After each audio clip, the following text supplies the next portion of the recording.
The Star Wars Insider Fiction Collection Volume 1 has been released. This book is a compilation of the short stories that have appeared in the magazine Star Wars Insider over the years, and a collection of those harder-to-collect EU stories is something I and many other fans have wanted for a long time. You can now buy this instead of having to track down all those old issues of Insider. I've made a few videos already talking about it, but now it's finally time to sit down and review the thing. However, before we do that, let's address the elephant in the room. Unlike other re-released EU content like the Epic collections, which only contain Legends comics, this collection contains both Legends and new canon content.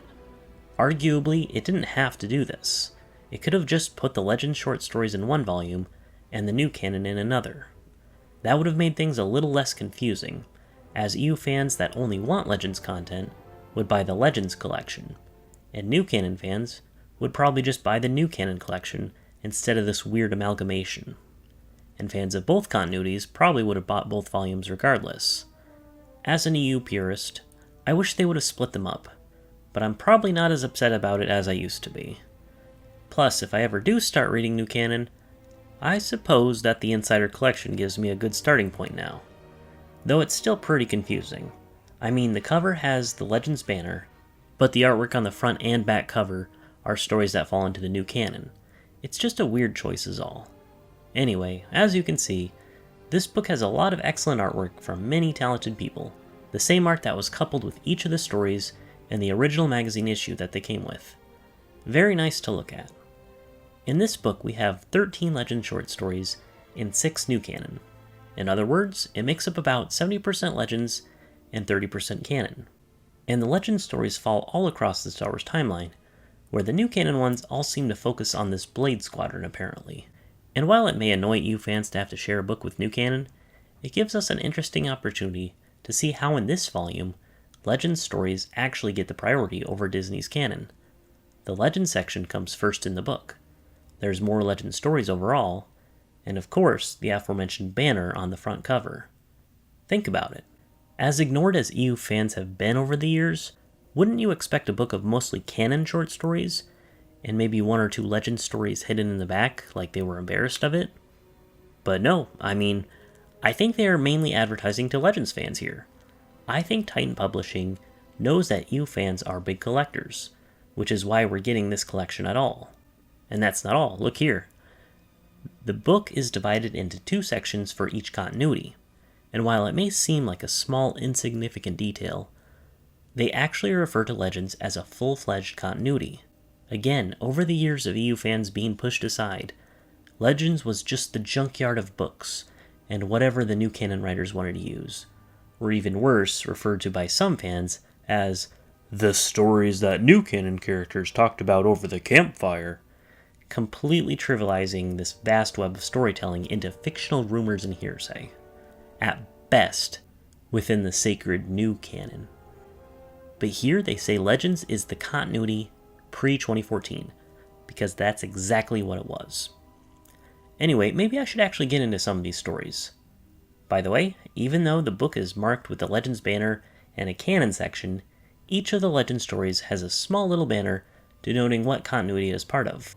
That does help limit the confusion, and even though they put both continuities in the same book, I'm glad they differentiated them as much as possible. Anyway, I won't say too much about each of these stories, because they are super short, meaning if I'm not careful, I can spoil the whole thing. Speaking of continuity, Vader Adrift is a sequel to the original Marvel Comics issues 51 and 52, following the destruction of the Tarkin superweapon.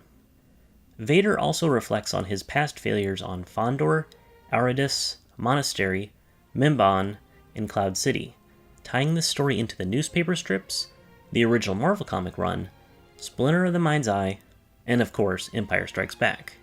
So remember, you fans, even if something is considered S-canon, or it's made before Heir to the Empire, it is still a part of the same continuity as the expanded universe, and it shouldn't be ignored. The next story is First Blood, a short story about Vestara Kai and the Lost Tribe after they reconnected with the galaxy and began to strike out and draw first blood, hence the title.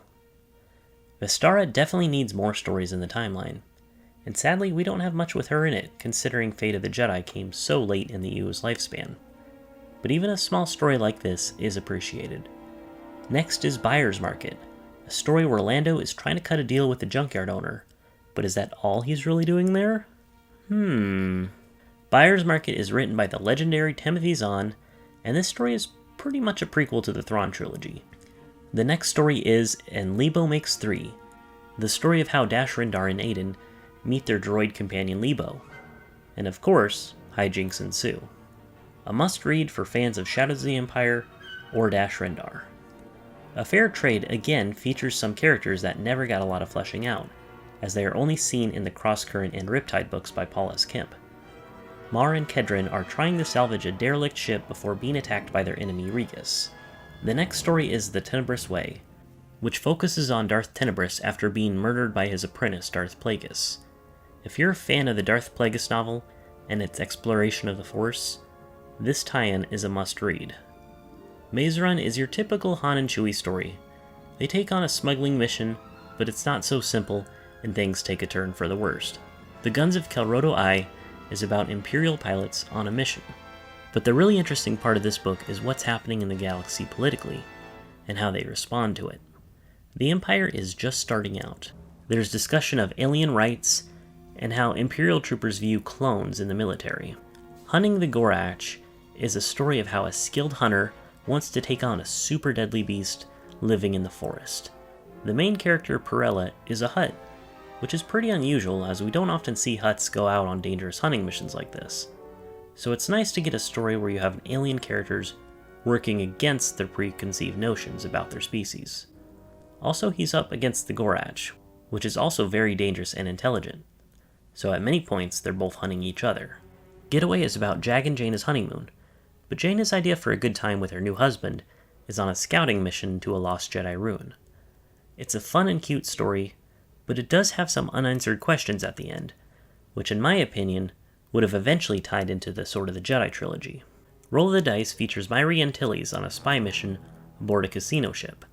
It's a fun little spy thriller, and again, like the other stories that feature characters we haven't seen much of, this one has Myri, so it's nice to get these extra little stories about them. Reputation is about Cad Bane, fairly early in his career, tracking a Jedi. As the mission goes on, he learns more and more about how to be an effective bounty hunter and what equipment he could use in his future missions, before building a reputation for himself.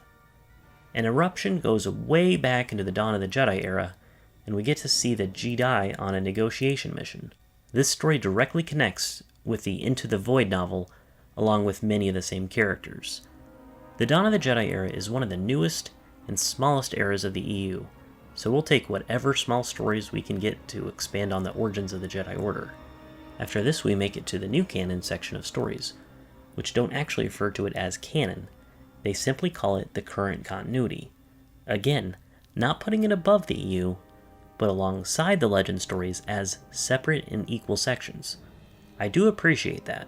These stories all seem to be about Blade Squadron. Not quite sure who they are, but I'm guessing they're probably pretty important in regards to the new canon. Overall, I recommend this book. The price might be a little high for as short as it is, but I think that's to do with the type of paper they use. It's that really nice glossy magazine paper, and it's in hardcover too. It's got nice artwork, it features stories that can be a pain in the butt to track down, all collected conveniently.